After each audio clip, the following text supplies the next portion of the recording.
ज्येष्ठ विधिज्ञ उज्ज्वल निकम यांना राज्यसभेची खासदारकी मिळाली।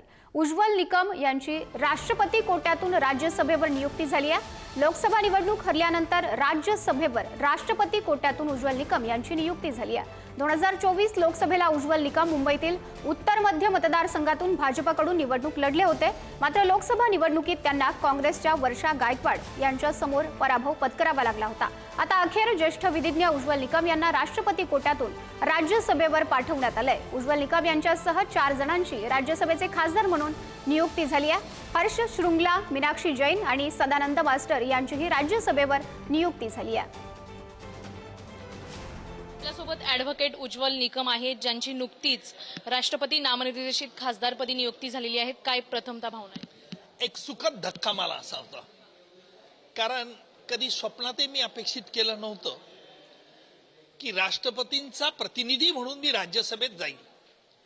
ही मोठी जबाबदारी, परंतु त्याचबरोबर लोकांच्या ज्या अपेक्षा आहेत त्या पूर्ण करण्याचा मी निश्चित प्रयत्न करेल।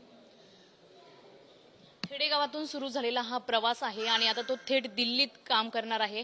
कशा पद्धतीचं कामगिरी असेल? कारण नेहमीच वेगवेगळे खटले असतील किंवा वेगवेगळ्या भूमिका या उज्ज्वल निकम यांच्या देशाने पाहिलेल्या आहेत, मात्र खासदार म्हणून कशी भूमिका असेल? माझं जळगाव हे खेडं नाही, एक जिल्ह्याचं ठिकाण आहे, परंतु मुंबईच्या मानाने खेडं तुम्ही म्हणू शकतात मुंबईकर, परंतु जळगाववाले देखील राज्य करू शकतात हे आम्ही दाखवून दिलेलं आहे।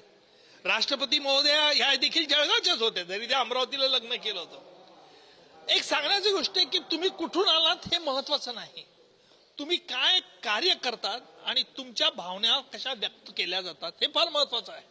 नरेंद्र मोदींचा देखील फोन आला होता, काय संवाद झाला नेमका फोनवर आणि नियुक्ती झाल्यानंतर नेमके कोणाकोणाचे कॉल आले? नाही, कालच मोदी साहेबांचा फोन आला होता, त्यांनी मराठीत माझ्याशी संभाषण केलं। मराठीत बोलू का हिंदीत बोलू अशा तऱ्हेची सुरुवात केली। मी थोडा हसलो,